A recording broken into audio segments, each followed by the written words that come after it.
Good afternoon, everyone. So with Debee here, today I'm working on something a little bit different. It is working with potato chips, but these are going to be smaller.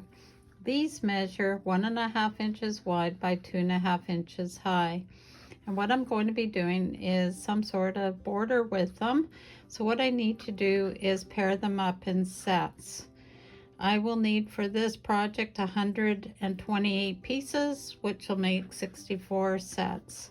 So what I'm going to do is I'm going to be a bit brave. I've got a bag here with all of these of various colors inside, and I'm just going to pick two randomly and sew them together. The only time I might switch them out if I pick two identical fabrics. So let me carry on with this and I'll be back in a bit.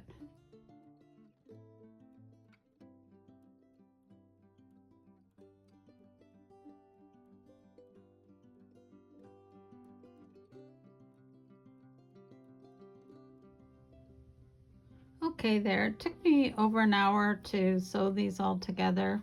I did string piece them so they're nicely joined together. I had some threading problems. It kept breaking, so I changed over to different weight and now it should be just fine. So what I'm going to do is go through and press these, also pressing to the dark side. So let me do that. That'll take a bit and then I'll be back to show you what to do next. Okay, here we are with all the sets sewn together and pressed open. And what we're going to do now is creating our blocks. There will be two different styles. They're both going to have black sashing added to them. I auditioned it between black and an off-white color, and I really like the black better because it makes them all pop. So for 16 sets, what you're going to do is attach a 2.5 by 1.5 piece of black or your background fabric to the bottom of a set. You want to make sure the sets are running vertically. So the seam is going to be running up and down, and do it this way, same thing. And then I'll do that and I'll be right back.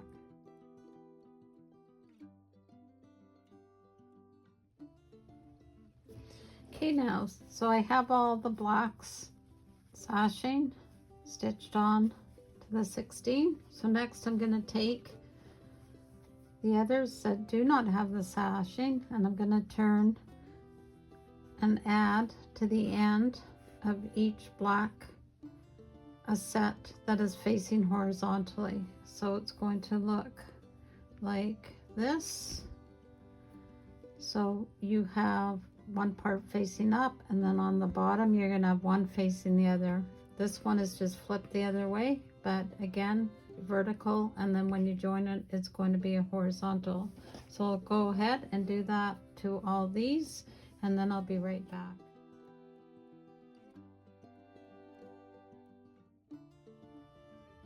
Okay, so I have these sewn together. And what I'm going to do is I'm going to take 8 of these. I'm going to the vertical facing on the up side. And now I'm going to take some more sashing strips. These measure 5.5 by 8.5. And I'm going to sew them onto the right hand side like this. So let me go ahead and do that and I will join you back in a minute. Okay, so now that that's done, I've got 8 on my left hand side that have been joined with the center sashing. We're now going to take another set and join it in the center like this. What you want to do is make sure your verticals are, one is in the lower right, one is in the upper left, and you can mix up the scraps however like you want. I'm going to try and do it so each block has different scraps in them, but it's totally up to you. So I'm going to go ahead and do that. Yes, this is a popular block. You've probably seen it before, but I highly doubt you've seen how I'm going to use these with another block that we will do next. So I will join these and then we'll get set on the second block, which I'll call block B.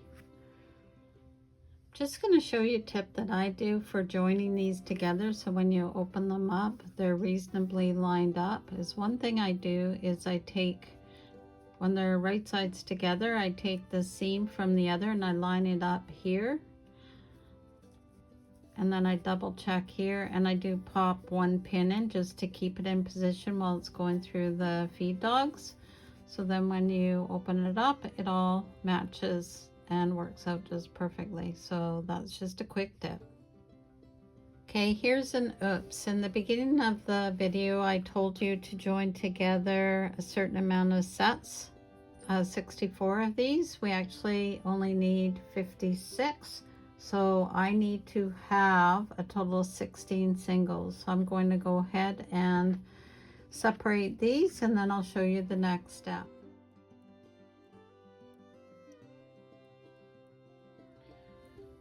Okay, so now we're going to do block B, and we are going to be making 8 complete blocks. So to begin with, what we're going to do is we're going to take the single potato chip, which is 1.5 by 2.5. We're going to join it together with sashing, which measures the same. And then adding at the bottom 2 of the joined potato chips. Again, the seam needs to be going vertically. And then at the bottom, we're going to have another piece of sashing, which measures our potato chip size, again at 1.5 by 2.5. So we will need to be making 16 of these. So I will go ahead and do that, and then I'll see you right back here. Okay, we're ready to do the final assembly for block B. So what you will do is take 2 of these units that have been previously pieced together, and you will join them together with a piece of sashing, which measures 1.5 by 5.5 in the center. Each of these units on their own are 2.5 inches wide by 5.5 inches deep. So what we will do is we will sew here with a 1/4 inch, sew here with a 1/4 inch. You want to make sure that the 2 blocks that you've sewn on the top are the potato chip colored ones up here with the sashing on the bottom. We will be making 8 of these, so I'll go ahead and get that done.